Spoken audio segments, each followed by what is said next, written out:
Good morning everyone. Good morning guys, and today we are starting with your exercise 4.4 which is your last exercise of this chapter. ठीक है, अच्छा उसमें कुछ अभी हम लोग क्या करने वाले, डेरिवेटिव्स का एप्लीकेशन सीखने वाले हैं इन इकोनॉमिक्स. तो गाइस इकोनॉमिक्स में तो यही वर्ड्स यूज होते हैं जैसे कि डिमांड हो गया, ठीक है, डिमांड को हम लोग डी से डिनोट करते हैं. सप्लाई हो गया, सप्लाई को एस से डिनोट करोगे. प्राइस को पी से डिनोट कर दो, ठीक है. और क्या हो जाएगा, कॉस्ट को सी से डिनोट कर दो, रेवेन्यू को आर से डिनोट कर दो. और कुछ है प्रॉफिट. गाइस ये तो प्राइस है, फिर प्रॉफिट को कैसे डिनोट करेंगे हम लोग. प्रॉफिट को मैथमेटिक्स में हमने पाई से डिनोट किया है. पाई हियर डजंट मीन्स कि वो 3.14 वाला ना, पाई मतलब प्रॉफिट, ठीक है. तो ये थोड़े से टर्म्स ध्यान रखना कि डी से डिमांड को डिनोट किया जाता है, एस से सप्लाई को डिनोट किया जाता है, प्राइस पी से प्राइस को डिनोट किया जाता है, पी फॉर प्राइस. एक बार लिख कर रखो, ये नोट्स में नहीं दिया मैंने आपको, ठीक है. तो प्लीज़ ये लिख कर रखो, पी से प्राइस हो गया, सी से आपका कॉस्ट हो गया, आर से आपका रेवेन्यू हो गया. Okay, and one last and the most important thing, जहाँ पे भी मार्जिनल वर्ड आएगा वो याद आ रहा है. Marginal demand, marginal supply, marginal revenue, marginal cost. याद आ रहा है, अपन मार्जिनल रेवेन्यू और कॉस्ट करते थे, ये वर्ड अपन देखते थे, ठीक है, इकोनॉमिक्स में. यहाँ पे मार्जिनल डिमांड और मार्जिनल सप्लाई भी मैंने आपको बताना है, ठीक है. तो ये जो वर्ड आएगा, जहां पे भी मार्जिनल वर्ड आएगा ना, वहां पे हम लोग क्या करेंगे, डिफ्रेंशिएट करेंगे. क्या करेंगे डियर, डिफ्रेंशिएट करेंगे. मैडम क्यों, क्योंकि मार्जिनल मतलब क्या होता है, मुझे एक बात बताओ. What do you mean by this marginal, मतलब स्मॉल चेंज इन, याद है डिमांड में अपन इलास्टिसिटी ऑफ डिमांड में क्या पढ़ते थे, change in demand upon change in price. याद आ रहा है. आई थिंक राधिका का ही मैंने एग्जाम्पल लिया था, यस और नो, है ना. राधिका बताती हूँ पूरी स्टोरी, यहाँ पे भी बताना पड़ेगा अदरवाइज उनको ये याद नहीं होगा, ठीक है. तो गाइस यहाँ पे ये जो चेंज है ना in mathematics, this means a very small change. And very small change मतलब D by D P of D. अगर आप डिमांड को डिफ्रेंशिएट कर रहे हो तो D by D P of P, D by D P of D. Madam क्यों, पहले ये समझो, जहां जहां मार्जिनल वहां आप डिफ्रेंशिएट करोगे. ये समझा क्या, तो आगे का सारा लॉजिक मैं बताती हूँ, क्यों क्या सब बताती हूँ. बोलो क्लियर. ओके, नाउ अब एक चीज नोटिस करना, जो डिमांड है ना तुम्हारा, demand is a function of price. मुझे एक बात बताओ, जब तुम्हारा डिमांड बढ़ता है तो प्राइस क्या होता है डियर. डिमांड हमेशा आप किसके टर्म्स में बोलते हो, ये बोलो. प्राइस के टर्म्स में. ये बढ़ना कम होना भी ये भी छोड़ो, बेसिकली डिमांड को आप हमेशा प्राइस के टर्म्स में लिखते हो, यस और नो. यार इतने गुड्स की डिमांड हुई है, इतना गुड्स, इतना क्वांटिटी हमने खरीदा, इतने क्वांटिटी की मार्केट में डिमांड है. प्राइस के टर्म्स में ही, प्राइस अगर कम होगी तो डिमांड बढ़ेगा, प्राइस क्या बोलते हैं, कम होगा तो डिमांड बढ़ेगा, और प्राइस अगर बढ़ेगा तो डिमांड कम होगा. ये भी हमें रिलेशनशिप हमारे इकोनॉमिक्स से पता है कि भाई जो डिमांड और प्राइस है वो इनवर्सली प्रोपोर्शनल है टू ईच अदर, यस और नो. ये this was all about your economics part, ठीक है. ओके, नाउ जब मैंने बोला कि डिमांड को आप प्राइस के टर्म्स में लिखते हो, demand is a function of price, ठीक है, या demand can be express in terms of price. तो आप अगर डिमांड का फंक्शन बनाना है तो demand function will be your D is equal to F of P. Guys आप लोग अभी तक y with respect to x बोलते थे. y इज इन, मैडम नहीं समझा. अरे y equal to F X मतलब क्या था, जो y है तुम्हारा x के रिस्पेक्ट पे है, your y is in terms of x, yes और नो. तो यहाँ पे तुम्हारा demand is in terms of price, तो can I write it as your d is equal to F of p, yes और नो. लिखो प्राइस के term में तो लिख दो ना, फंक्शन ऑफ प्राइस. क्लियर, रट्टा नहीं मारने का कुछ भी. राधिका क्लियर है बेटा यहां तक.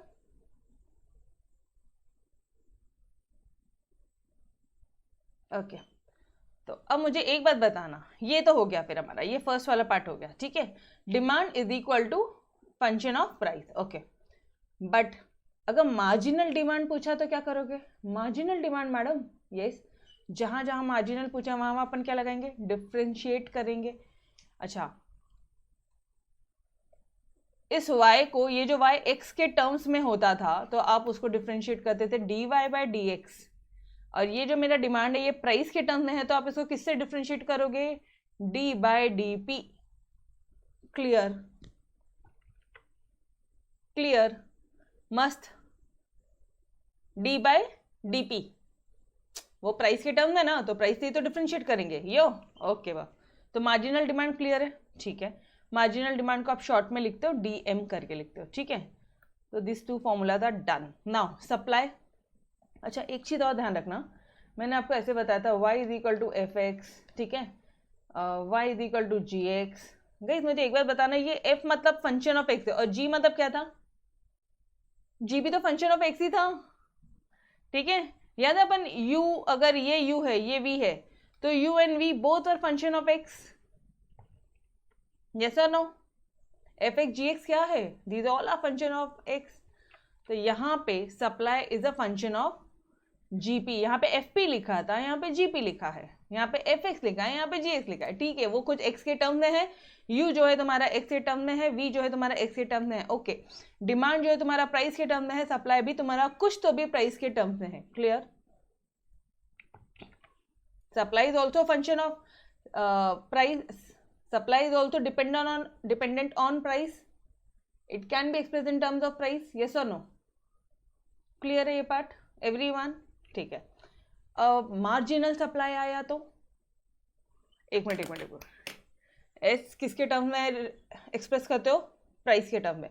D by D P of S, demand किसके टर्म में करते हो? प्राइस के टर्म में। D by D P of P, D by D P of D, यहाँ पे D by D P of D करेंगे एंड यहाँ पे सब एस करेंगे। क्लियर? ये पार्ट सेम रहेगा, ये डी बाई डी पी, ये डी बाई डी पी, ये टर्म सेम रहेगा। Clear this part? Demand function, supply function अच्छे से समझा? ओके। अब आ जाते हैं कॉस्ट फंक्शन पे। Cost, total cost. मुझे एक बात बताना, कॉस्ट किस पे डिपेंडेंट होती है? कॉस्ट फंक्शन की बात कर रहे हो तो कॉस्ट को तुम किस के टर्म्स में एक्सप्रेस करते हो? टोटल कॉस्ट बताओ। टोटल कॉस्ट, हम लोग पेन मैन्युफैक्चर कर रहे हैं, राधिका अपन पेन मैन्युफैक्चर कर रहे हैं बेटा, तो कितना कॉस्ट लगा? टोटल कितना खर्चा है? तुम मुझसे सबसे पहले क्या पूछेगी? मैडम कितने पेन है और एक पेन का दाम बताओ मेरे को। वो क्या आ गया तेरा टोटल कॉस्ट। मतलब क्या? कितने पेन है मैडम, कितने नंबर ऑफ क्वांटिटी आपने प्रोड्यूस किया मैडम, यस और नो? तो कॉस्ट हमेशा किस पे डिपेंड होता है? नंबर ऑफ क्वांटिटीज प्रोड्यूस्ड, तो C equal to F X. Clear? ये दिव्या बोलो, क्लियर है पार्ट? कॉस्ट किसके टर्म में होता है? Quantities, number of quantities produce, ठीक है। अब मार्जिनल कॉस्ट आया तो D by D x of C, जिसके टर्म्स में एक्सप्रेस होता है उसी के टर्म्स में हम लोग। अच्छा, एक चीज नोटिस करना, हमेशा मार्जिनल, जहां जहां ये जो वर्ड आएगा ना, मार्जिनल मार्जिनल मार्जिनल, मैंने रेड कलर में हाईलाइट किया, वहीं पे आप D by D P, D by D P, D by D P, D by D P, D by D x करोगे, डिफ्रेंशिएशन वहीं पे करोगे। क्लियर? यहाँ पे एक्स था तो आपने डी बाई डी एक्स किया, यहाँ पे पी था तो तुमने डी बाई डी पी किया, पी था तो डी बाई डी पी किया। डन? Okay boss.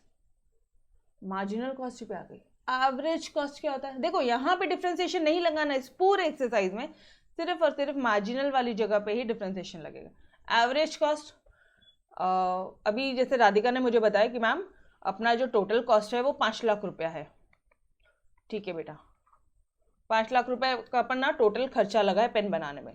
फिर राधिका ने पूछा कि कितने पेन बनाए थे, तो मैं आई सेट कि बेटा अपन ने 10,000 पेन बनाए हैं।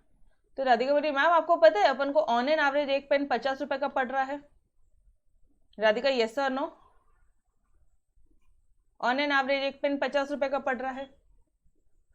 मतलब क्या किया तुमने? टोटल कॉस्ट को आपने नंबर ऑफ यूनिट्स प्रोड्यूस से डिवाइड किया।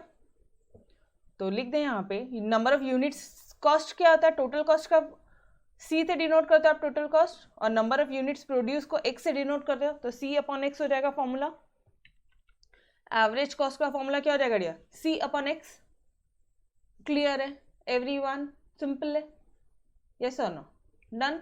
ओके, तो क्या क्या पढ़ लिया? डिमांड फंक्शन पढ़ लिया, सप्लाई पढ़ लिया, ठीक है, कॉस्ट पढ़ा, 3 ही पढ़ा अभी तक आपने, ठीक है। मार्जिनल कॉस्ट तो ऐसे बोनस में है, सिर्फ और सिर्फ डिफ्रेंशिएट करना है, उसकी दूध भात है, ठीक है, उसका कुछ नहीं है। नाउ अब फोर्थ वाले पार्ट पर आ जाओ। एक इंपॉर्टेंट पॉइंट और है, रेवेन्यू क्या होता है? राधिका एक बात बताना, अपन ने 10,000 पेन बनाए थे, तो ये जो 50 रुपए का एक पेन है तुम उसको 60 रुपए में बेचते हो, ठीक है, 60 रुपए में बेचती है बेटा, तो टोटल रेवेन्यू कितना हो गया तेरा? 60 रुपए सेलिंग प्राइस है, और 10,000 पेन अपन ने पूरे के पूरे 10,000 पेन अपन ने उसे बेचे हैं, तो तुम क्या बोलोगी? टोटल रेवेन्यू क्या हो जाएगा? टोटल रेवेन्यू मतलब आर, कितने प्राइस पे बेचा? 60 रुपए पे, into number of units demanded, जितना अपन ने बेचा है, कितना बेचेंगे अपन? जितना वो लोग ने डिमांड किया है, जितना मार्केट में डिमांड है उतना ही तो बेचेगी। ये पेन कितना बेचेगी? मान ले 10,000 बनाया, लेकिन मार्केट में डिमांड आया 5,000 की, तो अपन इसको क्या कर देंगे? इंटू 5,000, क्योंकि इतने ही पेन बिके हैं, 5,000 तो पड़े हैं, यस और नो? तो price into demand, price into demand, समझ में आ रहा है? अगर पूरे 10,000 की डिमांड आ गई तो यहाँ पे 10,000 से मल्टीप्लाई कर देंगे, अगर सिर्फ 4,000 की डिमांड है तो 4,000 से, 6,000 की है तो 6,000 से, समझ में आ रहा है? तो revenue will be your price into demand. Clear? Okay, on an average कितना रेवेन्यू कमाया तुमने?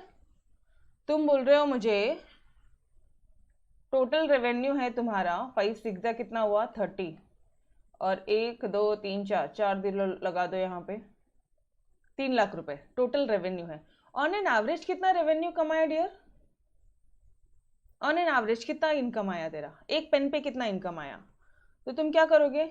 मान लो टोटल 3 लाख रुपए का रेवेन्यू है, ऑन एन एवरेज एक पेन पे, मतलब टोटल कितने पेन बेचे आपने? नंबर ऑफ यूनिट्स कितना, डिमांड कितना था, कितना सेल किया, जितना सेल किया इतना गुड सेल किया, मतलब उतने की डिमांड होगी, तो डिमांड कितने की आई थी? 5,000 यूनिट्स की मैडम, डिवाइड कर 60 आएगा, तो ये क्या हो जाएगा तेरा? Average revenue.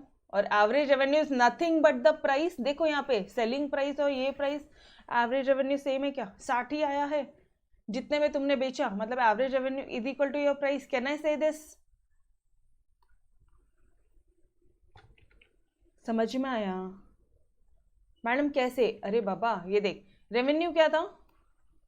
एवरेज रेवेन्यू तेरा revenue upon demand, revenue upon demand, ठीक है। रेवेन्यू था तुम्हारा प्राइस इंटू डिमांड, इधर demand demand demand cancel upon price, यहाँ पे भी तो वही था डियर, रेवेन्यू था तेरा 60 इंटू 5,000, यहाँ पे था नीचे था डिमांड, डिमांड डिमांड कैंसिल, आ गया 60 रुपया। क्लियर? डन? समझ में आया? टोटल रेवेन्यू कितना होगा? प्राइस इंटू डिमांड, और एवरेज रेवेन्यू कितना हो जाएगा? एवरेज रेवेन्यू कितना हो जाएगा? Price into demand upon demand, मतलब total revenue upon demand, R upon D, ठीक है। Total revenue P D, average revenue P upon R upon D. Done? तोड़? ओके। लेकिन राधिका अब मैं तेरे से एक चीज पूछती हूँ यार, मेरे को बता प्रॉफिट कितना कमाया तूने? कितना प्रॉफिट कमाया? क्या हो जाएगा? Total revenue minus total cost, कितना इनकम आया, कितना खर्चा गया, माइनस कर दे, कॉस्ट हो गया। यस और नो?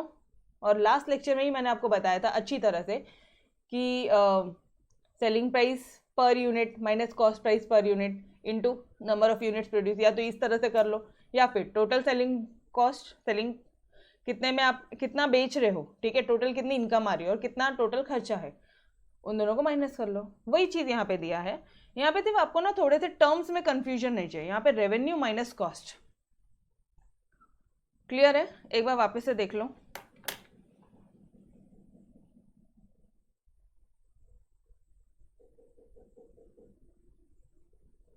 Done this part? पक्का? रिवाइज करते हैं। Demand is equal to function of price, okay. Marginal demand बोला तो D by D P of D, okay. Supply function, function of price, okay. Marginal supply बोला तो D by D P of S. Okay, दो फॉर्मूले तो हो गए। Cost function, total खर्चा कितना है ये बता, कितने नंबर ऑफ यूनिट्स प्रोड्यूस किए पहले ये बताओ, ठीक है। तो C is equal to F of X, number of units produce, okay, function of number of units produce, okay. उसके बाद में यहाँ पे भी मार्जिनल कॉस्ट है, मार्जिनल कॉस्ट क्या हो जाएगा, D by D x of C, क्योंकि x के टर्म्स में थे, D by D x of C, done, okay. Now अब एवरेज कॉस्ट क्या हो जाएगा, average cost on an average total cost upon number of units produce, done, okay. Now revenue क्या हो जाएगा, revenue price into demand revenue तुम्हारा, ठीक है। अगर यहाँ पे एवरेज रेवेन्यू पूछा आपको, ऑन एन एवरेज कितना रेवेन्यू कमा रहे हो, तो रेवेन्यू अपॉन डिमांड, रेवेन्यू होता है PD upon D, D cancel, that is average revenue is equal to your price, clear. And profit revenue minus cost, done. Guys मेरे साथ साथ लर्न हुआ क्या, ठीक है। अच्छा, जो चीज़ मैंने अभी बोली थी आपको वही चीज़ यहाँ पे लिख कर दी आप लोगों के लिए, कि भाई पाई को प्लीज़ और प्लीज़ 3.14 मत लेना, ठीक है। Pi is just a symbol for total profit, सिर्फ एक सिंबल है वो मैथमेटिक्स में। It should not be mistaken for the constant value, 3.14 से मिस्टेक मत करना, ठीक है। चलो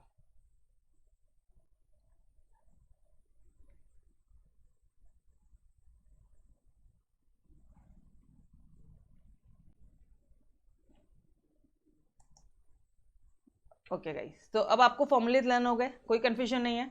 नाउ क्वेश्चन नंबर 1 2 3 4 5 6 अपन ने कल कर लिया था, जहां पे अपन ने क्या देखा था, देखो डिमांड फंक्शन दिया है, चेक वेदर वो इंक्रीजिंग है डिक्रीजिंग है, मतलब डिमांड फंक्शन है तो उसका D by D P of D निकालो, अगर वो लेस देन 0 आ रहा है तो आप क्या बोलोगे, डिक्रीजिंग फंक्शन, क्लियर।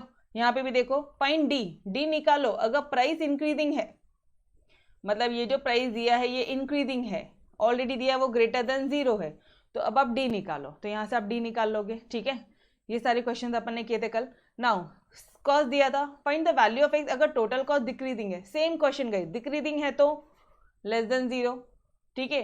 ये कंडीशन ले लो D by D C of X, मतलब आप इसको डिफ्रेंशिएट करोगे D by D C of X, ये आ जाएगा इसका 6/6 into 100 minus X, decreasing function मतलब लेस देन 0, यहाँ से सॉल्व करो और x की वैल्यू फाइंड आउट करो, इजीली फाइंड कर सकते हैं अपन, यस और नो, ठीक है। सेम ये क्वेश्चन वैसे ही थे 4 5 6, आई होप आप लोगों को क्वेश्चन में तो कोई डाउट नहीं होगा, ठीक है।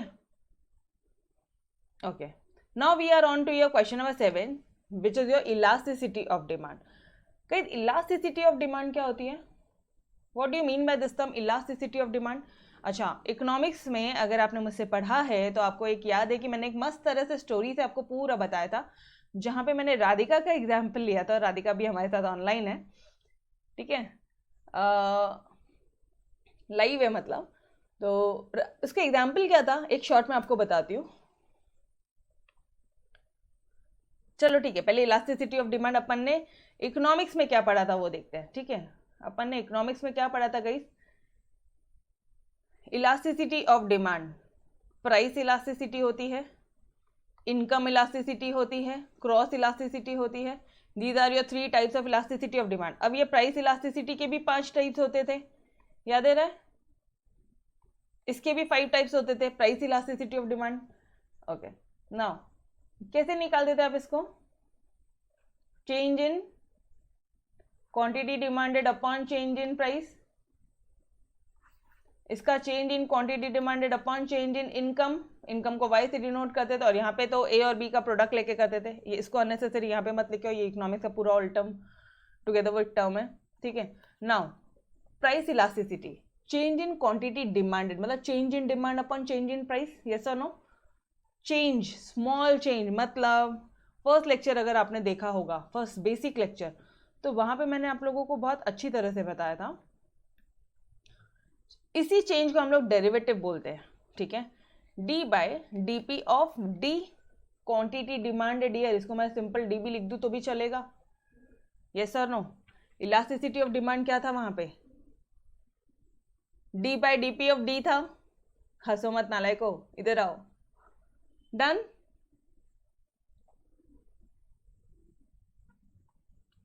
ओके चलो, तो अब मुझे एक बात बताना, इकोनॉमिक्स में तो आपने इस तरह से पढ़ा था. Now we are talking about mathematics. Mathematics में इलास्टिसिटी ऑफ डिमांड को ना हम लोग ईटा से डिनोट करते हैं. किससे मैडम? ईटा. ईटा इसका साइन क्या होता है पता है? ऐसा स्टाइलिश वाला एन बनाना, that will be your eta. Okay, यहां पे भी D by D P of D होता ही है, लेकिन यहां पे इंटू करना माइनस पी अपॉन डी से. ये हो जाएगा तुम्हारा elasticity of demand in mathematics. Alright, eta से डिनोट करोगे. ठीक है मैम, यहाँ तो बड़ा चौड़ा फॉर्मूला नहीं रे भाई. प्राइस दिया रहेगा, डिमांड दिया रहेगा, बस उसको डिफ्रेंशिएट करना है, उन दोनों को मल्टीप्लाई करोगे, you will get your solution. Okay, now अब एक पॉइंट है, कंसिडर द फॉलोइंग कंडीशन. पहला वाला जो वो नोट बोल रहे हैं अपन को कि जो डिमांड है वो हमेशा डिक्रीजिंग फंक्शन रहता है प्राइस का. क्या इस पॉइंट से तुम अग्री करते हो? जो डिमांड फंक्शन है ये हमेशा डिक्रीजिंग रहेगा. क्यों मैडम? वाई? अरे डियर, डिमांड जब बढ़ता कब है? डिमांड जब प्राइस कम होता है.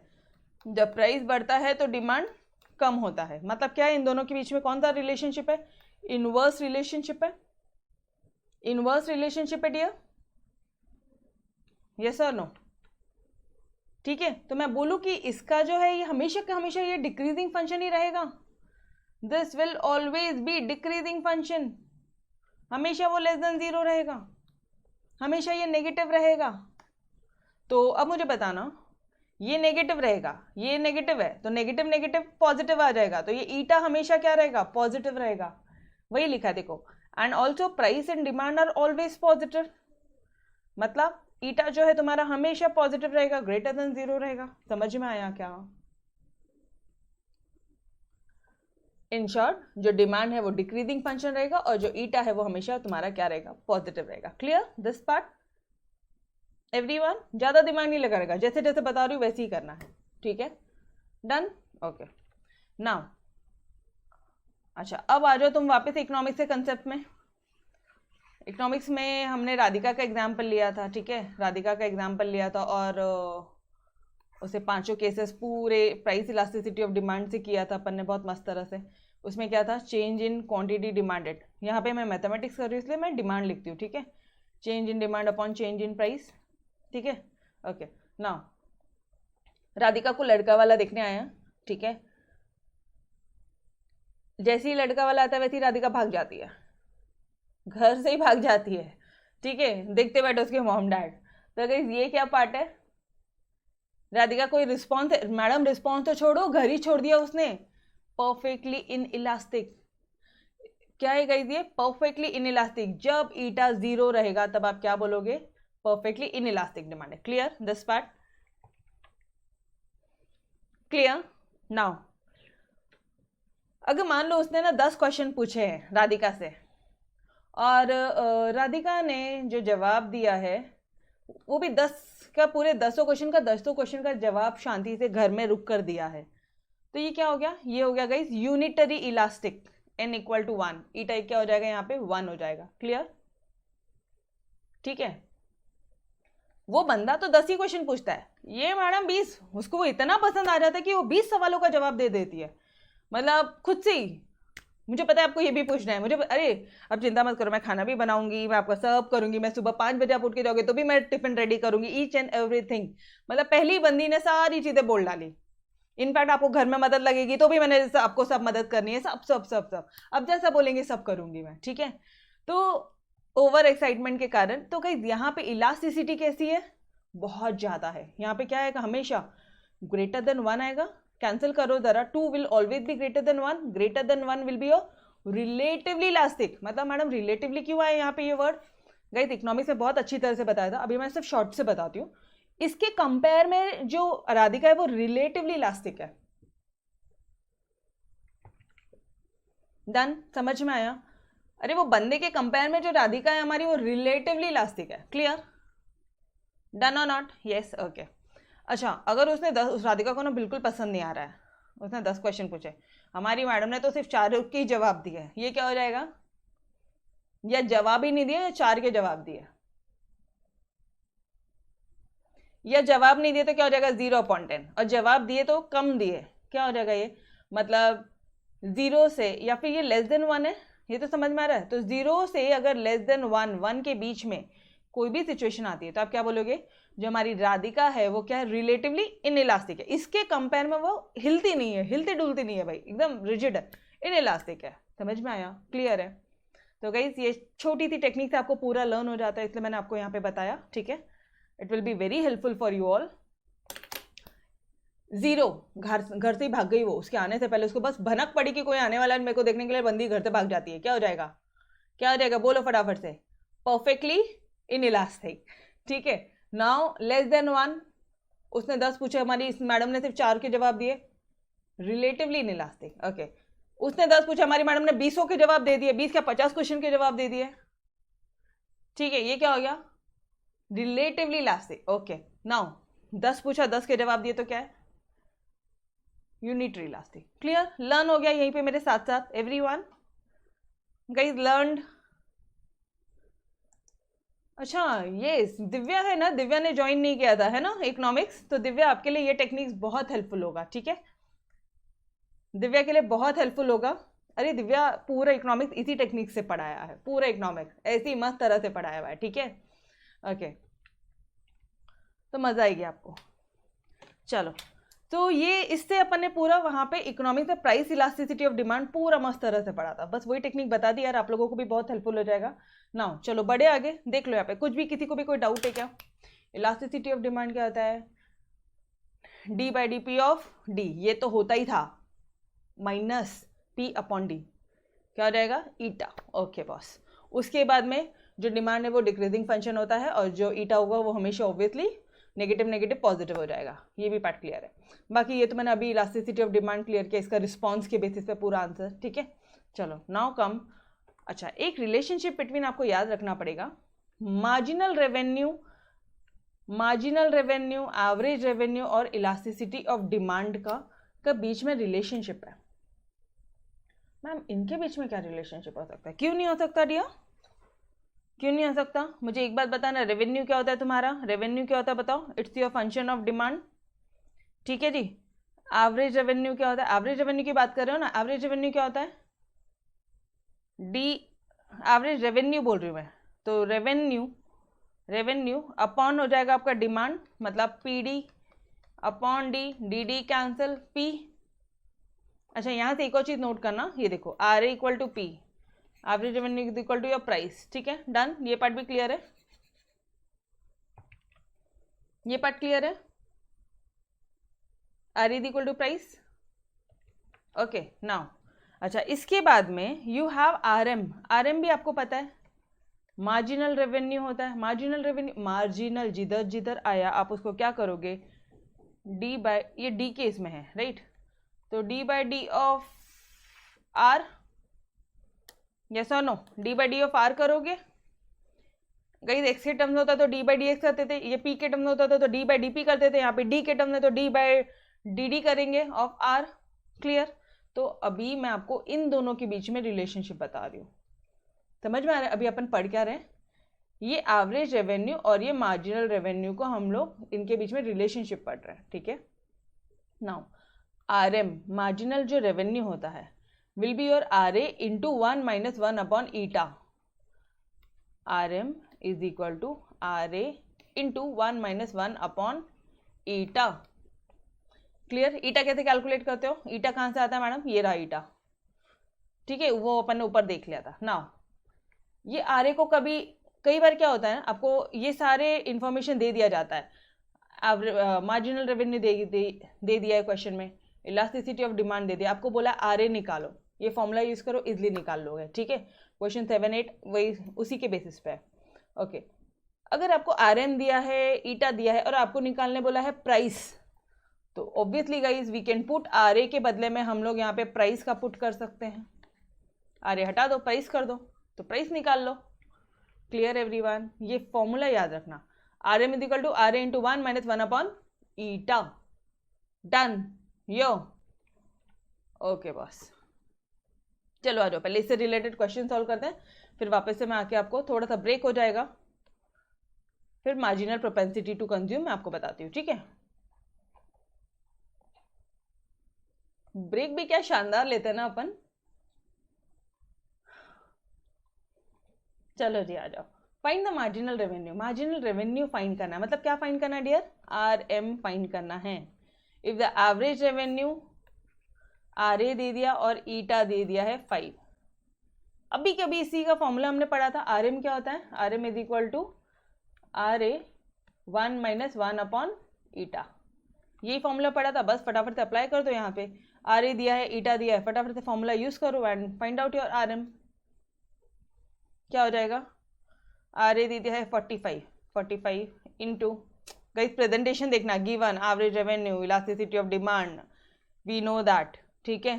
फिर RM क्या है? RA दे दिया है 45, 1 - 1 अपॉन 5 कितना हो जाएगा? 4/5, 45 इंटू 4/5, 5 9 दा 45, 9 4 दा 36। RM will be your 36। Clear? Put the value, get the answer. Done. पक्का? ओके, नेक्स्ट क्वेश्चन देखो, ये वही वाला है, प्राइस। मैंने आपको बोला था प्राइस पूछ सकते हैं आपसे। प्राइस दिया है, प्राइस निकालना है। 1 minute. RM is equal to, RA के बदले में क्या लिख लो आप? प्राइस लिख लो, इंटू 1 - 1 अपॉन ईटा। RM दे दिया 28, इलास्टिसिटी ऑफ डिमांड दे दिया है प्राइस, तो ये हो गया 1 - 1 अपॉन 3। इलास्टिसिटी ऑफ डिमांड मतलब ईटा। क्लियर? बस सॉल्व करो, you will get price. Cross multiplication करना है, ये रहेगा तुम्हारा 2/3, ये 3 इधर जाएगा, ये 2 इधर जाएगा, क्रॉस मल्टीप्लाई करो guys, you will get price as your 42। Done. बहुत सिंपल क्वेश्चन है, these are the simplest question ever. Done. Okay boss, चलो थर्ड वाले पार्ट की तरफ आ जाओ। ईटा ही निकालने बोल दिया है, इलास्टिसिटी ऑफ डिमांड निकालने बोला, ठीक है।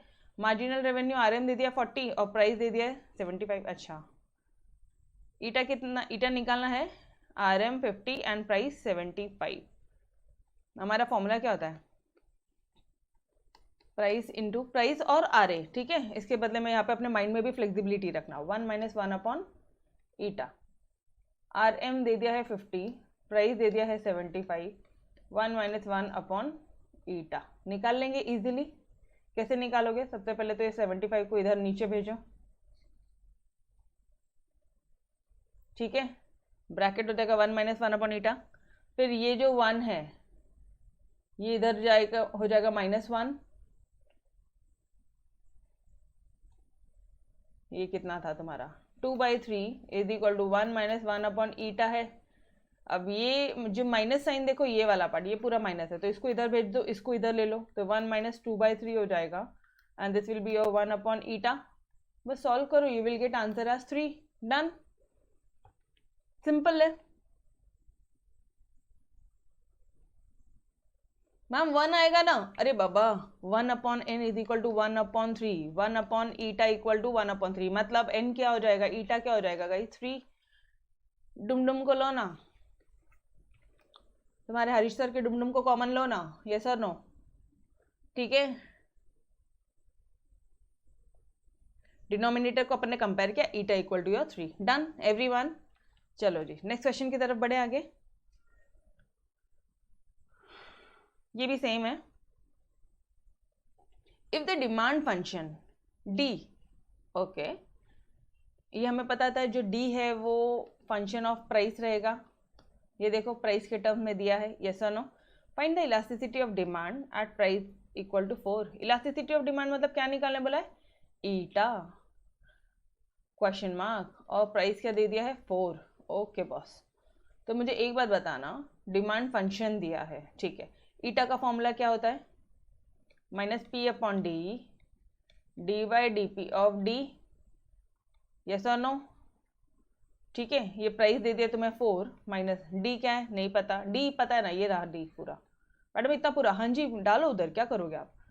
P + 6 - P - 3, ये पूरा तुम्हारा D है। अब dy/dp ऑफ D कर लो, डिफ्रेंशिएट कर लो, उसकी वैल्यू यहाँ पुट कर दो, उन दोनों को मल्टीप्लाई करो, this will be your eta. Simple.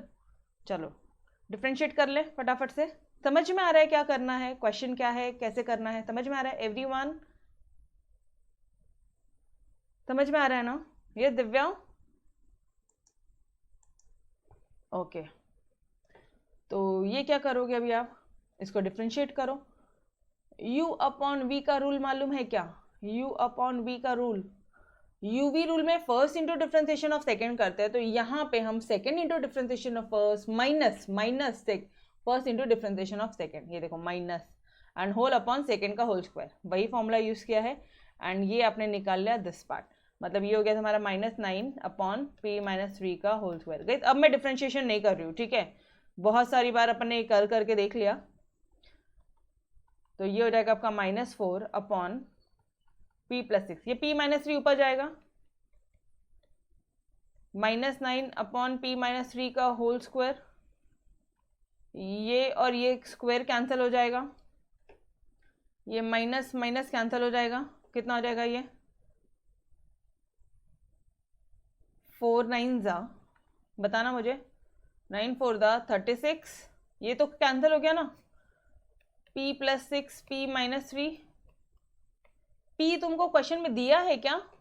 Yes it's given p = 4, substitute करो, आ गया, ये देखो यहाँ तक आ गया था अपना,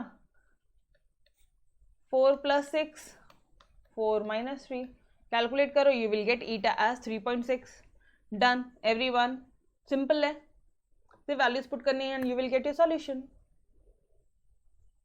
डन कर लेंगे खुद से, ठीक है, ओके बस। Now question number 9 guys, exactly same question है, बस यहाँ पे क्या किया उन्होंने, ये डी दे दिया है और प्राइस निकालो व्हेन इलास्टिसिटी ऑफ डिमांड, मतलब यहाँ पे ईटा दे दिया तुम्हें 11/14, ओके एक मिनट, फॉर्मूला क्या था बताना मुझे, eta equal to -p upon D by D of D, यही था, इसको डिफ्रेंशिएट करोगे, जो भी आएगा उसका आंसर यहाँ लिखोगे, ठीक है, प्राइस निकालना है आपको, और ईटा क्या दिया आपको 11/14 दिया, 11/14, ये लो जी, यहाँ पे पुट किया मैंने, प्राइस नहीं पता मुझे तो -p रहेगा वो, और डी पता है मुझे 2p + 3, और ये 3p - 1 तो मुझे पता ना, वो ऊपर जाता है, तो मैं यहीं पे लिख रही हूँ, ठीक है, 3p - 1, ठीक है। नाउ इसका सॉल्यूशन बता दो मुझे, आपने डिफरेंशिएट कर रखा होगा, अपन वापस से कौन सा रूल लगाओगे, u अपॉन v का रूल लगेगा, u अपॉन v का रूल लगेगा, यस और no, second into differentiation of first minus first into differentiation of second upon second का होल स्क्वायर, गाइज प्लीज रट्टा मार लेना अगर अभी तक रट्टा नहीं हुआ तो, ठीक है, तो ये आ जाएगा तुम्हारा, फटाफट से पुट किया यहाँ पे, -11 3p - 1 का स्क्वायर, वापस से ये और ये क्या हो जाता है, कैंसिल हो जाता है, ओके अब क्या करना है आपको, माइनस और माइनस क्या हो जाएगा, प्लस हो जाएगा, 11p 2p + 3 = 11/14, अब क्या करोगे आप, क्रॉस मल्टीप्लाई करो यार, सिंपल क्रॉस मल्टीप्लिकेशन करोगे और आपको आंसर आ जाएगा 11 2p + 3 11p × 14, यस और नो, ये क्या हो जाएगा अभी, ओ सो सॉरी, यहाँ पे ये भी तो है, सिर्फ स्क्वायर कैंसिल हुआ ना, ये भी तो है रे, ओह यस, तो यहाँ पे आ जाएगा 3p - 1, ठीक है, मतलब ये 3p - 1 यहाँ आ जाएगा, इसके साथ थोड़ी सी गड़बड़ हो गई है हमारी, 11 × 2p + 3 3p - 1, ठीक है। अच्छा एक चीज़ बोलूँ, एग्जाम में एक चीज़ नोट करना, ये जो कैंसलेशन में जो मैं बोलती हूँ ना आपको, ये हमेशा पेंसिल से करोगे, ठीक है, इन केस आपको क्रॉस चेक करना है तो आप वो पेंसिल से रब करके आप देख सकते हो कि भाई गलतियाँ कहाँ हुई, प्लीज़ पेन से कैंसिल नहीं करना, this is a small tip है आप लोगों के लिए, बट इट्स वेरी हेल्पफुल, ठीक है, प्लीज़ पेंसिल से करना, देखो यहाँ पे पता ही नहीं चला because everything was in pen, सब कलर्ड में था, कुछ पता नहीं चला, तो पेंसिल से होगा तो तुरंत मालूम पड़ेगा, अच्छा हाँ ये भी तो बचा है, ठीक है। अब क्या करोगे, देखो एग्जैक्टली सेम आया है, इसको सॉल्व करोगे, आपको इक्वेशन मिलेगी, फैक्टराइज करोगे, 0 p की 2 वैल्यूज आएगी, मुझे एक बात बताना, प्राइस क्या कभी प्राइस माइनस में आ सकती है, दो वैल्यू आ रही है, एक आ रही है 3/2, एक आ रही है -1/3, क्या कभी प्राइस माइनस में होती है, नो वे, तो what will be your price 3/2, done, clear, yes चलेगा राधिका, बिल्कुल बिल्कुल, ठीक है, क्लियर है ये पार्ट, ओके चलो यहाँ पे भी वही क्वेश्चन है, एग्जैक्टली सिमिलर क्वेश्चन यार. If the demand function is this, find the elasticity of demand at p equal to 5, p equal to 2. Exactly similar question, exactly similar question. ठीक है, आप क्या करोगे, पहले d by D P of d निकालोगे, ये आ जाएगा माइनस p अपॉन डी. यहाँ पे पहली बार में p 5 पुट करो, दूसरी बार में 2 पुट करो और एग्जैक्टली सॉल्व करो. ये देखो, जब p 5 है तब क्या सॉल्यूशन आएगा. ठीक है, तब ईटा 6.5 आता है. ईटा 6.5 है मतलब eta is your greater than 0. अरे यस और नो. ये तो वैसा वाला सिचुएशन हो गया कि राधिका को जब वो बंदा 10 क्वेश्चन पूछता है तो राधिका कितने क्वेश्चन बोलती है, 20 क्वेश्चनों के जवाब खुद से आंसर दे देती है. तो गाइस क्या हो जाएगा, इलास्टिक. डन. ये चीजें ध्यान रखना. ठीक है, और आप यहाँ पे इन्होंने सिर्फ इलास्टिक बोला है, आप उसको अपने टर्म्स में जवाब दे के आओ, रिलेटिवली इलास्टिक. क्लियर. ओके. और जब P2 है तो P2 है तो आपका 7/20 आ रहा है. 7/20 को सॉल्व करोगे तो आपको ये आ रहा है कि वो लेस देन 0 है, मतलब वो क्या है, डिमांड क्या है, relatively inelastic. Clear this part. 20 सवालों में से राधिका सिर्फ 7 सवालों के जवाब देती है, तो रिलेटिवली इनइलास्टिक. डन. बहुत कंफ्यूजन होता है ये चैप्टर्स में, और आपको मैंने इकोनॉमिक्स से बहुत शानदार तरह से पूरा इकोनॉमिक्स आपको पूरा रटवा के दिया है. ठीक है ना. आई होप वो सारी चीजें आपको आज याद आ रही होगी. ठीक है. डन. क्लियर है. चलो जी, बढ़े आगे. ओहो, वापस से सेम क्वेश्चन है डियर, आ जाओ. इसको भी फटाफट से ओवरलुक करते हैं. डिमांड फंक्शन ये है, इलास्टिसिटी ऑफ डिमांड निकालो. इलास्टिसिटी ऑफ डिमांड मतलब क्या निकालना है, eta. Eta equal to minus P upon D by D P of D. Yes और नो. तो अब आप p दिया है तुम्हें 10, फर्स्ट क्वेश्चन सॉल्व कर रहे हैं आप 10 लेके, -10. d दे दिया है ये 100 minus p upon 2. d by D P निकालो, ये आ रहा है तुम्हारा -p. ईटा निकाल लो फटाफट से. और p क्या है तुम्हारा 10 है, तो चिंता वाली बात ही नहीं है तुम्हारे लिए. p 10 है ना, मैं यहीं पे 10 पुट कर दूं क्या, मैं यहीं पे 10 पुट कर दूं, इजीली निकल जाएगा. ठीक है, this is the shortcut method. एक मिनट, क्वेश्चन में थोड़ी सी मिस्टेक है, आई थिंक इट्स स्क्वायर, तो ये तुम्हारा हो जाएगा स्क्वायर. ठीक है, हाँ, क्वेश्चन करेक्ट कर लेना गाइस. p का स्क्वायर है. ठीक है यहाँ पे. ओके ना, इसको फटाफट से जब आप सॉल्व करोगे यू विल गेट, ये देखो कितना आ जाएगा इसका वैल्यू 2. मतलब इलास्टिसिटी क्या है, ग्रेटर देन 1 है, ग्रेटर देन 1 है. ठीक है, या बोल दो इलास्टिसिटी ग्रेटर देन 0 है, एक ही बात है यार. तो क्या है, इलास्टिक. ओके. नाउ जब p इक्वल टू 6 लोगे, सेम चीज में अब आप जहां पे अपने 10 पुट किया था वहां पे आप 6 पुट करोगे. ठीक है, तो तुम्हें 18 अपॉन 14 41 आएगा. 41 में से राधिका सिर्फ 18 क्वेश्चन के जवाब देती है, मतलब inelastic. Clear everyone. These two questions are similar to your question number 9, इसलिए अपन ने इसको फटाफट से किया. ठीक है, तो ये आप थोड़ा शांति से शिद्दत से करोगे. समझ में आया क्या, पहले ये बता दो, समझ में आया, बोलो दिव्या, समझ में आया. तोड़. क्लियर है. एक्सरसाइज बहुत इजी है. ठीक है, एंड ये ध्यान रखना, इस एक्सरसाइज से एक क्वेश्चन आना कंपलसरी है. एक कंपलसरी क्वेश्चन इस एक्सरसाइज से आता ही है. ठीक है, तो बहुत अच्छी तरह से करना है, because some formulas are there, many formulas are there, तो स्टूडेंट गेट्स कंफ्यूज्ड. ये भी बहुत सिंपल है, आ जाओ इसको भी. अब मैन्युफैक्चरिंग कंपनी वो प्रोड्यूस करती है एक्स आइटम्स प्रोड्यूस करती है. ठीक है, टोटल कॉस्ट उसका इतना दिया है, there price is given as P120 minus X. ये क्या है, टोटल कॉस्ट C. ये क्या है, प्राइस. वैल्यू क्या निकालनी है, एक्स की, for which revenue is increasing. Guys revenue क्या होता है, रेवेन्यू का फॉर्मूला क्या होता है, प्राइस इनटू डिमांड. यस और नो.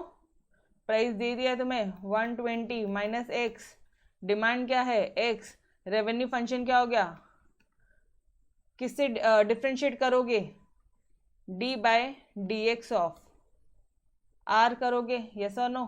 तो ये क्या हो जाएगा तुम्हारा 1, अच्छा एक मिनट इसको सॉल्व कर लो, ये हो जाएगा तुम्हारा 120 एक्स माइनस एक्स का स्क्वायर. 120x को डिफ्रेंशिएट करोगे तो 120 और माइनस एक्स स्क्वायर को करोगे तो ये हो जाएगा -2x। यस सर नो, ये आ जाएगा। अच्छा अब बोल रहे हैं वो इंक्रीजिंग है, मतलब dr/dx इज ग्रेटर देन 0, मतलब this is your greater than 0, 120 minus 2x is greater than 0। ठीक है, ये चीज़ ध्यान रखना। नाउ दोनों साइड से 2 कॉमन निकालो, 2 6 12 60 हो जाएगा, माइनस एक्स हो जाएगा, तो ये हो जाएगा 60 माइनस एक्स ग्रेटर देन 0। यहाँ तक समझा? यहीं पे ये माइनस एक्स है, ये माइनस एक्स इधर चला जाएगा तो प्लस एक्स होगा, तो 60 साइन देख बेटा, साइन देखना, यहाँ पे ग्रेटर देन है तो ग्रेटर देन ही रहेगा, और यहाँ पे ये एक्स हो जाएगा। ठीक है जी, अब क्या हो जाएगा guys, this is the solution. X की तरफ देखो, अभी आपको साइन चेंज करना है, एक्स की तरफ चोच है, चोच है, एक्स की तरफ चोच ले लो 60, therefore revenue is increasing for x less than 60। Clear?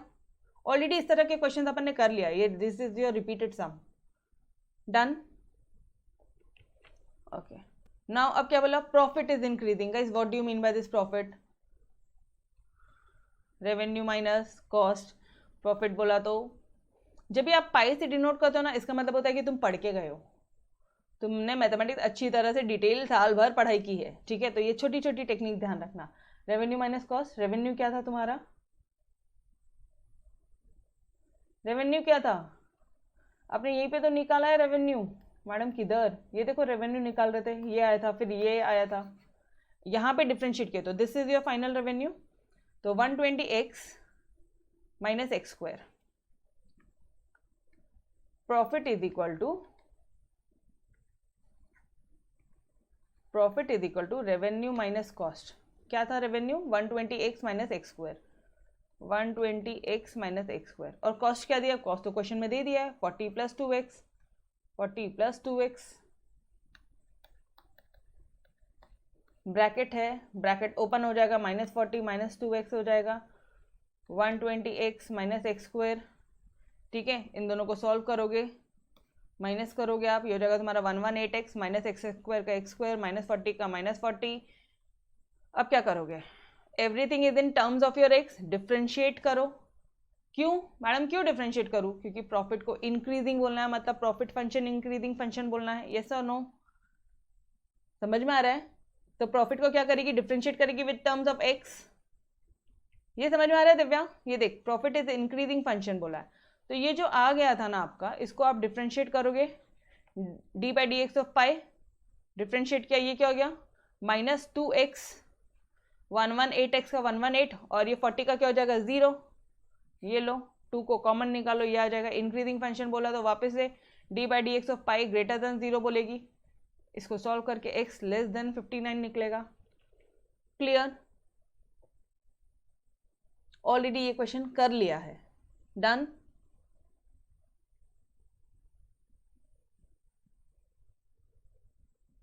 समझ में आया? बोल बेटा जल्दी से बोलो, फटाफट से बोलो, समझ में आया क्या? तो मैं आगे बढ़ूं, अदरवाइज आपको वापस से पढ़ाऊं। पक्का? क्लियर? डाउट है क्या कुछ? रिस्पॉन्स बराबर नहीं आ रहे यार, सिर्फ 7-8 बच्चे बोल रहे हैं। एक मिनट रुक। 2 minus x plus 59 greater than 0 है, ये 2 इधर जाएगा, क्या हो जाएगा? Minus x plus 59 greater than 0। ये माइनस एक्स इधर जाएगा, क्या हो जाएगा डियर? 59 greater than x. अब क्या बोलेगी? x less than 59। एक बार देखना, x की तरफ चोच है तो चोच ही रखा मैंने, एग्जैक्टली सही किया है। Profit is increasing for x less than 59। Now doubt? Done? Clear? Okay, third part की तरफ बढ़ते आगे। ऑल्सो फाइंड इलास्टिसिटी, ये है इस चैप्टर का क्वेश्चन। ये जो अभी तक के जो 2 क्वेश्चन तुमने किए, ये एक्सरसाइज, प्रीवियस एक्सरसाइज के क्वेश्चन है। ठीक है, find the elasticity of demand for price equal to 80। अब मुझे बता, n और 80, ये क्वेश्चन ऑलरेडी किया है या नहीं किया है? पहले के 3 क्वेश्चन देखो, क्या निकालना है आपको? आपको ईटा निकालना है। व्हेन प्राइस इज योर 80, पक्का 80 है? यस। और यहाँ पे प्राइस भी दे दिया है 120 माइनस एक्स, पी कितना दे दिया 80, ठीक है ओके। अभी कैसे सॉल्व करोगे आप? आपको पता है पी क्या है, 120 माइनस एक्स दिया है, इसको क्या करोगे अब आप?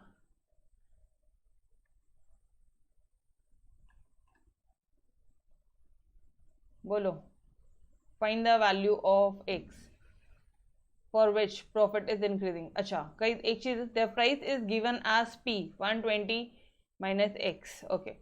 तो एक चीज समझ में आ रहा है आपको, मैंने प्रीवियस में भी ऐसे सम्स करवाए हैं where your P is nothing but your x number of units produce. याद आ रहा है क्या? वो डिमांड है,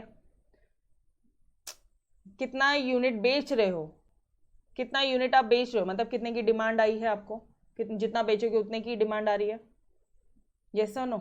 तब आप इसको क्या करोगे, इसको आप बोलोगे एक्स इक्वल टू, ये एक चीज थोड़ी सी ध्यान रखना है, ये थोड़ी सी कंफ्यूजिंग हो जाती है आप लोगों के लिए, बट इट्स वेरी सिंपल अगर आप इसको समझने की कोशिश करोगे। Where x is your demand, x क्या है, इट्स योर डिमांड ओनली, तो आप उसको एक्स से भी डिनोट मत करो। अगर आपको करना है तो जस्ट अ सेकेंड, 120 इसको डी से कर लो तो भी चलेगा, ठीक है। इसको डिवाइड करो, डीपी ऑफ एक्स कर फटाफट से, या डी कर यहाँ पे, तो 120 क्या हो जाएगा 0, और माइनस एक्स क्या हो जाएगा, माइनस एक्स क्या हो जाएगा, बोलो 1 माइनस 1।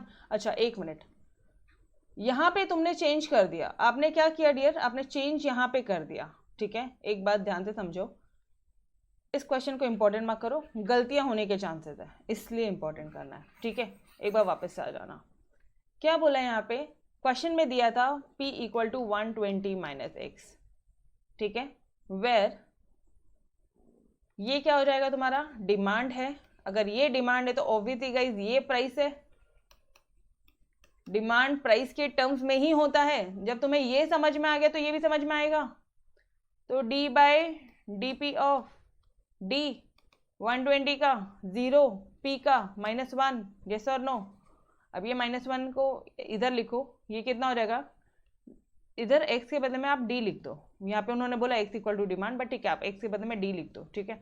नाउ मैम x के बदले में डिमांड क्यों किया, इसका क्वेश्चन, इसका रीजन ये है डियर, जितने यूनिट्स प्रोड्यूस किए उतने का ही डिमांड होगा, जितने यूनिट्स उन्होंने बेचा है या प्रोड्यूस किया है, किस हिसाब से किया होगा, डिमांड के हिसाब से किया मार्केट के, समझ में आ रहा है? तो यहाँ पे हमने ये एक अजम्पशन लेके हम लोग ये क्वेश्चन को आगे सॉल्व कर रहे हैं, अदरवाइज ये क्वेश्चन सॉल्व नहीं हो पाएगा दिव्या, अदरवाइज बेटा ये क्वेश्चन सॉल्व नहीं कर पाओगे आप। अगर आपने ये अजम्पशन नहीं लिया तो मुझे बताना क्वेश्चन में दिया ही क्या है, क्या दिया है, कॉस्ट दिया है, कैसे कॉस्ट को लेके कभी निकाल पाएगी तू, elasticity of demand, elasticity of demand के लिए तो डी ही देना चाहिए था, डी देना चाहिए था, यस और नो? तो ये क्या है डी, और नंबर ऑफ यूनिट्स प्रोड्यूस, तो you can say this is demand, अगर ये डिमांड है बेटा जी आपका, ठीक है, समझ में आ रहा है? नंबर ऑफ यूनिट्स, आपने कितने एक्स आइटम प्रोड्यूस किए हैं, जितना प्रोड्यूस कर रहे हो वो तुमने डिमांड के हिसाब से किया है, तो यहाँ पे आप एक्स को डिमांड ले लो, ठीक है, इस तरह से कर लो। तो ये क्या हो जाएगा एग्जैक्टली आपने ये जो क्वेश्चन है इसको सिर्फ और सिर्फ आपने ट्रांसफॉर्म कर लिया है, इसको आपने डिमांड फंक्शन लिया है, क्लियर है दिस पार्ट? इसको तुमने डिमांड लिया है 120 और इसको आपने पी लिया है, क्लियर, समझ में आ रहा है? ठीक है,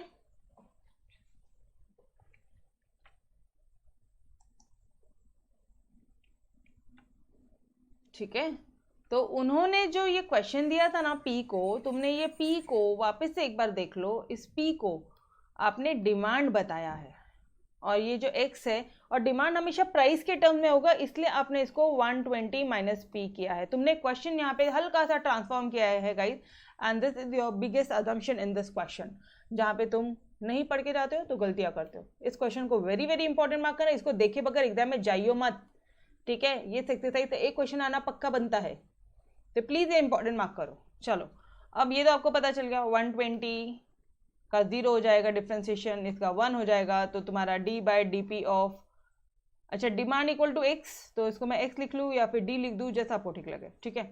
नाउ अब ये हमारा फॉर्मूला होता है ये तो आ गया -1, ये -p तो -p, और क्वेश्चन में क्या दिया है, x क्या दिया है, या d क्या दिया है, 120 - p, जो अपन ने एज्यूम किया वाला पार्ट लोगे, तो ये आ जाएगा तुम्हारा। अब यहाँ पे p क्या है तुम्हारा 80, तो बस p के बदले में 80 पुट करो, you will get your eta as 2। Eta क्या आ जाएगा डियर आपका, 2 आ जाएगा। Clear ma'am? प्लीज ये लो क्वेश्चन आप सॉल्व करवा के दे दोगे, आप नहीं भी बोलोगे ना तो भी मैं करवा देती हूँ, ठीक है? चलो आ जाओ। ये क्वेश्चन दिया है, उन्होंने मुझे निकालने बोला है ईटा, जब प्राइस क्या है 80, तो हमने क्या लिया है, डिमांड किसके टर्म्स में होता है, प्राइस के टर्म्स में होता है। इस तरह से अपन ने ट्रांसफॉर्म किया है, D by D P of d किया, डिफ्रेंशिएट किया, ये हो गया 0 -1, इधर भी p है, p के टर्म में हो जाएगा, तो ये हो जाएगा तुम्हारा -1, ठीक है? ईटा इक्वल टू, वापस से देखना, -p upon d into d by D P of d -p। मुझे लगता है ना अगर तुम्हें थोड़ा भी कंफ्यूजन है गाइस तो चिंता मत करो, मैं खुद ही आपको करवाती हूँ, बट इसके बाद में भी if you guys are having any doubts तो प्लीज़ लेट मी नो, ठीक है? अच्छा, d क्या है, 120 - p है, एज इट इज कॉपी कर लूँ क्या मैं 120 - p को, और ये तो आ गया मेरा -1। मैडम किधर, अरे इधर, अभी तो निकाला, कैसे कर रहे हो? तो अब ये क्या हो जाएगा, माइनस माइनस प्लस 80, p के जगह यहाँ पे भी 80 पुट कर लूँ, 120 - 80 पुट करूँ क्या, ये रहेगा मेरे 80/40, ये हो जाएगा मेरा 2, 0 0 कैंसल, 4 2 8, 2 आएगा। ईटा क्या आएगा गाइस, 2, वही आ रहा है आपको क्वेश्चन में भी। डन, थर्ड, अब तो क्लियर है, पूरा क्वेश्चन सॉल्व करवा दिया, रिवाइज करा दिया, नंबर ऑफ टाइम्स हो गया ये। डन, मार्क करना इंपॉर्टेंट, इतना बताने के बाद में भी आई गारंटी कि इधर तुम लोग डाउट रेस करोगे, ठीक है? चलो जी, now this question is based on your MPC, MPS, APC, APS. चलो जी, आ जाओ आप आपके वापस से थ्योरेटिकल पार्ट की तरफ। अब एक बात बताना मुझे गाइस, कोई भी एक बंदा खर्चा कब करता है? कोई भी बंदा, उसका जो एनी पर्सन, ठीक है, उसका कंजम्पशन एक्सपेंडिचर जितना वो खर्चा कर रहा है, मान लो उसने मोबाइल लिया है, मान लो उसने मस्त मस्त ड्रेसेस लिए हैं, मान लो उसने बहुत प्यारी सी बाइक ली है, बहुत शानदार, सारी जो भी वो खर्चे कर रहा है, depends on their income. Income को अब हम एक्स ले रहे हैं, ध्यान रखना, अब हम इनकम को क्या ले रहे हैं, एक्स। अभी तक क्या था, नंबर ऑफ यूनिट्स प्रोड्यूस था, अब यहाँ पे किसको ले रहे हैं, एक्स, इनकम को, ठीक है? ओके, तो EC depends on your x. Consumption expenditure को हम लोग ईसी बोल रहे हैं, एक्सपेंडिचर ऑफ कंजम्पशन या consumption expenditure, it depends on x. Function of x बोल दूं क्या, वही दिया है, यस सर नो, ठीक है जी। मार्जिनल प्रोपेंसिटी टू कंज्यूम क्या होगा, मार्जिनल वर्ड आ गया इस कंजम्पशन पे, तो D by D x of EC, क्यों, क्योंकि वो x के टर्म में थे, डी बाय डी एक्स करोगे आप इसी को। समझ में आया क्या दिव्या? पहली बात ये समझ में आ रहा है कि देखो कि बेटा यहाँ पे कोई भी एक इंसान का कंजम्पशन किस पे डिपेंड होता है, कोई भी एक इंसान के कंजम्पशन किस पे डिपेंड होता है, उसके इनकम पे। इनकम को हम x ले रहे हैं, ठीक है? तो इसी equal to F X, function of X. Now marginal word आ गया, D by D x of ईसी कर दे फटाफट से, सिर्फ मार्जिनल में होता है, बाकी कहीं डी बाई डी एक्स नहीं होता, बाकी कहीं पे भी अपन डिफ्रेंशिएट नहीं किए हैं इस पूरे फॉर्मूलेस में, इस पूरे एक्सरसाइज में। Clear? Okay, now average propensity to consume, average propensity to consume क्या हो जाएगा अभी आपका? मुझे एक बात बताओ, ऑन एन एवरेज कितना खर्चा करती है? मान ले तेरी इनकम है 1 लाख रुपए महीने की, उसमें तुम्हारा 80,000 का तुम खर्चा करते हो, तो ऑन एन एवरेज क्या किया तुमने, क्या करे, मतलब कैन यू से कि भाई 80% आपका कुछ खर्चा हो जाता है on an average? Average propensity to consume मतलब ईसी अपॉन एक्स, खर्चा अपॉन इनकम, खर्चा अपॉन टोटल इनकम, यस और no? Done. Just last question बचा है, अच्छी तरह से समझना, सिर्फ लास्ट क्वेश्चन बचा है, ठीक है, बाद में एक्सरसाइज आपकी फिनिश होने वाली है। Clear this part everyone?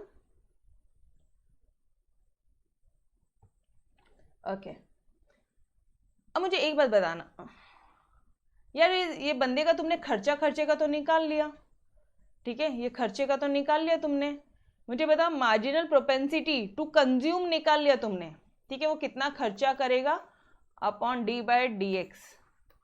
तो मुझे एक बात बताओ, मार्जिनल प्रोपेंसिटी टू सेव कितना हो जाएगा?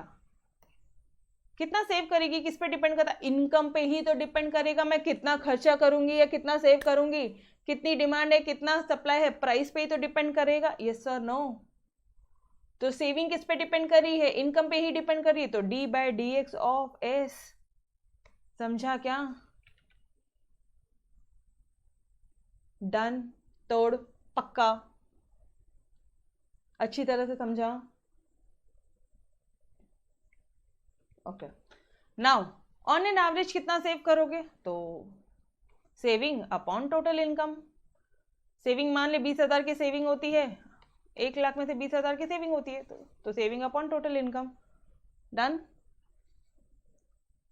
एवरेज प्रोपेंसिटी टू कंज्यूम, अब वापस आ जाओ बट सबके सब पूरा रिवाइज करेंगे।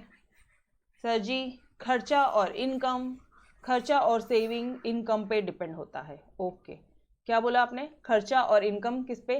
खर्चा और सेविंग दोनों किस पे डिपेंड होता है? इनकम पे। किस पे डिपेंड होता है? इनकम एक्स पे डिपेंड होता है, ठीक है।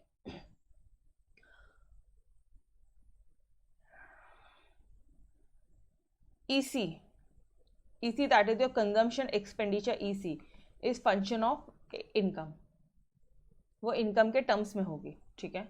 ओके, नाउ इसमें मुझे मार्जिनल एक्सपेंडिचर निकालना, मार्जिनल कंजम्पशन निकालना, मार्जिनल प्रोपेंसिटी टू कंज्यूम निकालना, समझ में आ रहा है क्या? ठीक है, मार्जिनल MPC निकालना है, मार्जिनल प्रोपेंसिटी टू कंज्यूम। ये क्या हो जाएगा? d/dx ऑफ e⁻ EC का हो जाएगा, ठीक है, पावर नहीं sorry. Now average propensity to consume क्या हो जाएगा? EC upon x। Okay boss, now MPC निकाल लिया, मार्जिनल प्रोपेंसिटी ऑफ सेविंग कितनी हो जाएगी? अगर इतना खर्चा करती है तो सेविंग कितनी हो जाएगी? d/dx of s। और MPC क्या हो जाएगा? मार्जिनल प्रोपेंसिटी, सॉरी मार्जिनल नहीं रे भाई, एवरेज प्रोपेंसिटी ऑफ सेविंग कितना हो जाएगा? एवरेज कितना सेविंग कर रही है on an average? Saving upon income, खर्चा upon income, saving upon income. सिर्फ मार्जिनल में ही डिफरेंशिएट करते हैं, तो यहीं पे तुम्हें थोड़ा सा दिमाग लगाना है, बाकी कहीं कुछ दिक्कत नहीं आएगी। बाकी everything was your normal formulas. Done, clear है? तोड़। ओके, अच्छा अभी एक बात बताना, अगर इकोनॉमिक्स वापस से आपने मेरे से पढ़ा है तो मैंने हमेशा वहाँ पे चिल्ला चिल्ला के बोला था, इतनी मेरी इनकम है, पहले जॉब करोगे फिर इनकम होगी तो कुछ पैसा कंज्यूम करेंगे, कुछ पैसे कंज्यूम करेंगे, क्यों अपन क्या बोलते हैं? EC, एंड कुछ पैसा सेव करेंगे, टोटल इनकम में से कुछ पैसा खर्चा करेंगे और कुछ पैसा सेव करेंगे। अभी तो समझा? मैं पूरा इकोनॉमिक्स का भी पार्ट आपको रिवाइज करवा के दे रही हूँ डियर, चिंता मत करो, अगर नहीं भी पढ़ा है आपने मुझसे तो भी मैंने आपको करवा के दे रही हूँ। ये समझ में आ रहा है कि टोटल इनकम कितना हो रहा है, कितना पैसा खर्चा करेंगे, कितना पैसा सेव करेंगे, वो पूरी स्टोरी याद आ रही होगी आपको फर्स्ट चैप्टर की। यस और नो? ठीक है, टोटल जॉब है तो एम्प्लॉयमेंट है तो इनकम है तो क्या हो जाएगा? जॉब है मतलब एम्प्लॉयमेंट है तो पैसा आएगा, पैसा है तो कुछ पैसा खर्चा करेंगे, कुछ पैसा सेव करेंगे, वही पैसा जब सेविंग बड़ी हो जाएगी तो आप उसको इन्वेस्ट करोगे, और इन्वेस्टमेंट करके क्या हो जाएगा बाद में? आउटपुट। तो ये पूरा था तुम्हारा इसका, ये टेक्निक किससे लर्न करवाई थी आपको मैंने? मैक्रो इकोनॉमिक्स में पूरा फॉर्मूलेज लर्न करवाए थे, याद है? चेन सिस्टम जो था पूरा अपना। चलो वो जाने दो, उसमें से सिर्फ ये 2 पार्ट यूज हो रहा है, ये C और S। क्लियर है? दिव्या को समझ रहे हैं? टोटल इनकम में से ही तो कुछ खर्चा करेगी, कुछ सेव करेगी। मैडम और कुछ नहीं होगा क्या? और क्या होगा बता बेटा, और क्या हो सकता है? मान ले तेरी 1 लाख रुपए इनकम है, तो 80,000 खर्चा करेगी, 80,000 सेव करेगी, इसके अलावा कर क्या सकती है? तो तीसरा प्लस माइनस कुछ नहीं होगा, ठीक है, दो ही चीज़ होंगी। ओके, नाउ अगर मैं इसको डिफ्रेंशिएट करूँ d by D x of x, तो यार ये तो 1 हो जाएगा, d by D x of x 1 हो जाता है, और ये क्या हो जाएगा? D by D x of E C plus d by D x of S.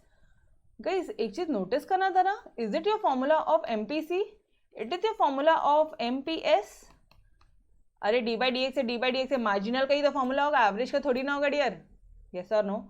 तो my dear friends, MPC plus MPS will always be equal to your 1.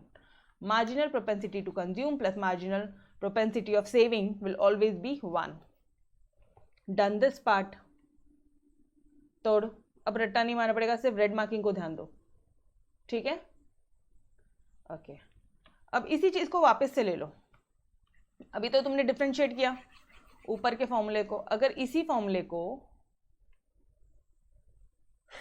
Both the sides अगर मैं x से डिवाइड कर दूं both side with x, divide by x, ये क्या हो जाएगा? x बाय x क्या हो जाएगा? x अपॉन x क्या हो जाएगा dear? 1 EC upon x and s upon x. EC upon x guys ये तो मेरा एवरेज प्रोपेंसिटी टू कंज्यूम का फॉर्मूला है, और ये एवरेज प्रोपेंसिटी ऑफ सेविंग का फॉर्मूला है, which is equal to your 1. It means MPC plus MPS 1 होता है एंड APC प्लस APS क्या होता है डियर? 1 होता है. डन. ये दो फॉर्मूलाज और ध्यान में आए, क्लियर? तोड़, चलो let's move on to your last some.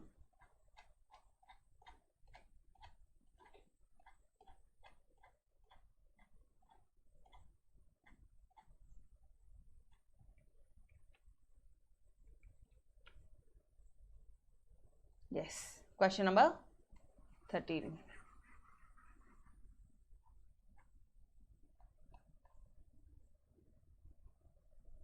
Find MPC, MPS, APC, APS. शांति. If the expenditure EC, पता है मुझे, of a person with income I, अच्छा I is your income over here, I है, X नहीं है यहाँ पे income, ठीक है, is given as EC equal to 0.0003 I का होल स्क्वायर, इनकम है मेरी, प्लस 0.075 इंटू आई. ओ तेरी, ठीक है, फर्क नहीं पड़ता. आई क्या आपका यहाँ पे 1000 है, आई क्या है वेयर, आई क्या आपका 1000, इनकम कितनी 1000 रुपए, ठीक है जी. बोर्ड एग्जाम्स में आया हुआ क्वेश्चन है, कैसे सॉल्व करोगे? क्या निकालना है सबसे पहले, क्या निकाल सकती है ये बता मुझे. इस EC पूरे को I से डिवाइड कर दे तो क्या आ जाएगा तेरा? APC आ जाएगा, ठीक है. ओके, नाउ इस EC को D by D x of I कर दे तो क्या हो जाएगा? D by D x of, हाँ D बाई डी एक्स कर दे, X क्या है तुम्हारा? इनकम है, या फिर I D बाई डी आई कर दे, I क्या है तुम्हारा? इनकम है, तो क्या आ जाएगा? MPC आ जाएगा क्या? यस और नो? समझ में आया क्या करना है अपन को इस क्वेश्चन में? ये समझा क्या डियर? समझ में आया? ओके, तो ये EC दिया है, EC से MPC पहले निकाल ले, D बाय डी आई कर दे.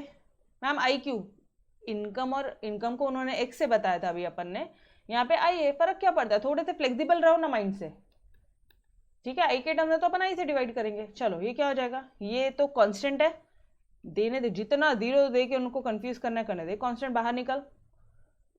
KU का याद आ रहा है डिफ्रेंसिएशन, KU रूल, ठीक है, जहाँ पे मैंने आपको डिफ्रेंसिएशन में addition, subtraction, multiplication and division बताया था, वहीं पे मैंने बीच में लास्ट में आपको KU रूल बताया था. तो ये K बाहर निकला, ये हो गया I स्क्वायर का डिफ्रेंशिएशन हो जाएगा तुम्हारा 2I, और ये भी कांस्टेंट हो गया, और यहाँ पे I स्क्वायर I का डिफ्रेंशिएशन हो जाएगा 1. यस और नो? ये पार्ट समझाऊं दिव्या? समझा डियर? पक्का?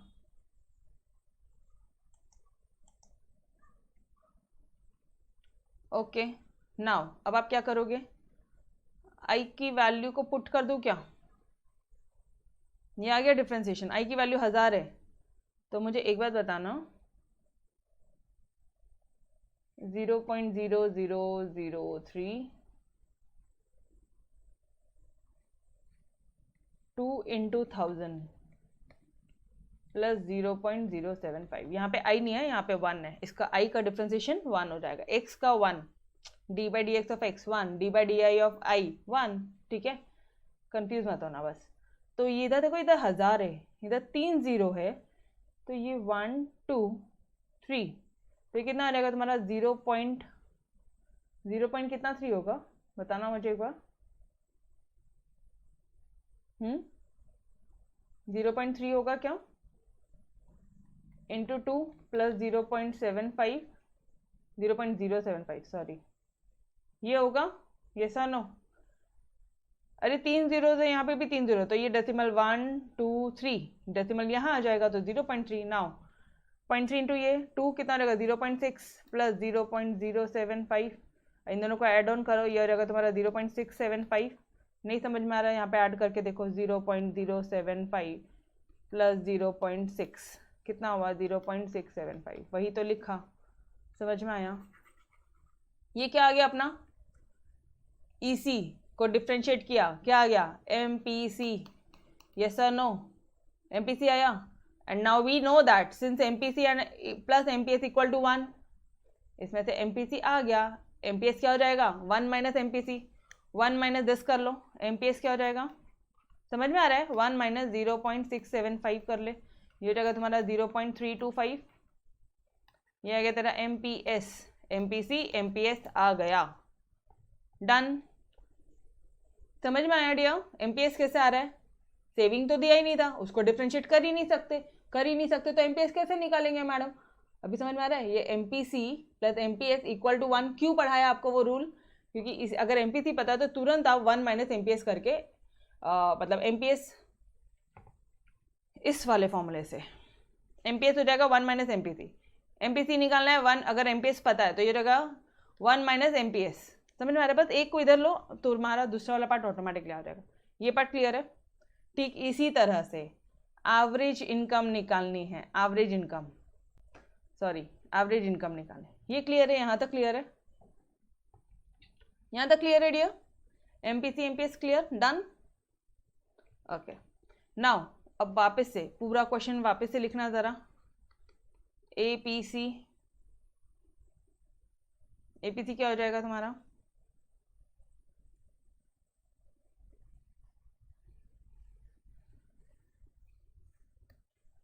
ठीक है जी।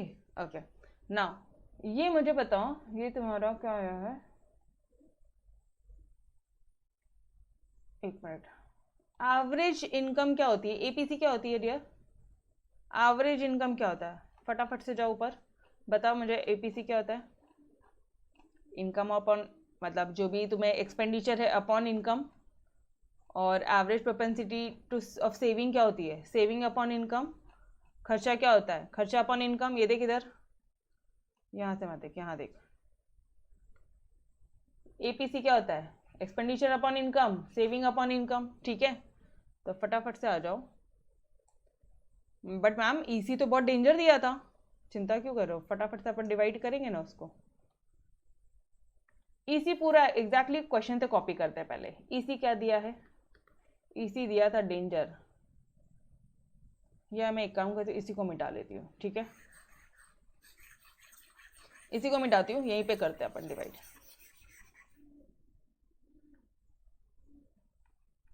APC निकालना है, is your EC upon I, इसी को डिवाइड कर I से, ये I स्क्वायर और I कैंसिल, एक ही I बचेगा, 0.0003 I स्क्वायर प्लस 0.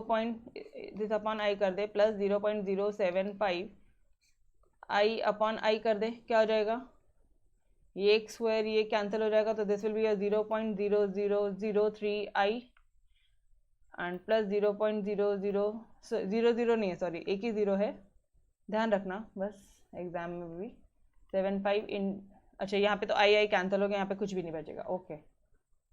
तो अब क्या करोगे आप, अब बहुत सिंपल है, 1000 है, 1000 से अगर मल्टीप्लाई करोगे तो क्या हो जाएगा तुम्हारा 0.3, 0.3 हो जाएगा, आई को 1000 है ना, और ये क्या हो जाएगा प्लस 0.075 अपॉन इनकम क्या है टोटल, ये नहीं यही हो जाएगा आपका एपीसी, बिकॉज आपने ऑलरेडी इसको आई से डिवाइड कर दिया है, ऑलरेडी इसको आई से डिवाइड कर दिया है, तो ये क्या हो जाएगा APC, this will be your APC. समझ में आ रहा है? एपीसी निकालने के लिए डिफ्रेंशिएशन करने की ज़रूरत नहीं है मैम। कैसे? ये हो जाएगा तुम्हारा 0.375, ये आ रहा है तुम्हारा एपीसी आ रहा है। और अब मुझे पता है APC plus APS equal to 1 होता है, एपीसी पता है, एपीएस क्या हो जाएगा, एपीएस इक्वल टू 1 माइनस 0.375, तो जो तुम्हारा माइनस करके जो सॉल्यूशन आएगा this will be your APS. Done बेटा, समझ में आया every one of you? Clear? Third पक्का क्लियर हुआ? कुछ भी डाउट है क्या? यहाँ पे मिस्टेक हो रही थी, इसको मैं वापस से 1000 से डिवाइड कर रही थी, बट फिर क्लियर हुआ, अरे नहीं यार ऑलरेडी आई से डिवाइड तो कर दिया है, फिर बार बार थोड़ी ना करेंगे, ये देखो ना किया तो है, ठीक है। तो इसको सिर्फ ऐड ऑन करना है बस। This will be my APC. अब एपीसी प्लस एपीएस 1 होता है, तो एपीएस हो जाएगा आपका 1 minus APC. Answer done. Your APS is 0.625। This is your 4 answers, ठीक है। तो here we had finish your exercise 4.4 also, बस अब मिसलेनियस एक्सरसाइज बाकी है, तो वो भी अपन फिनिश कर लेंगे बहुत जल्दी, ठीक है। तो गाइस तब तक के लिए अलविदा, मिलते हैं नेक्स्ट लेक्चर में।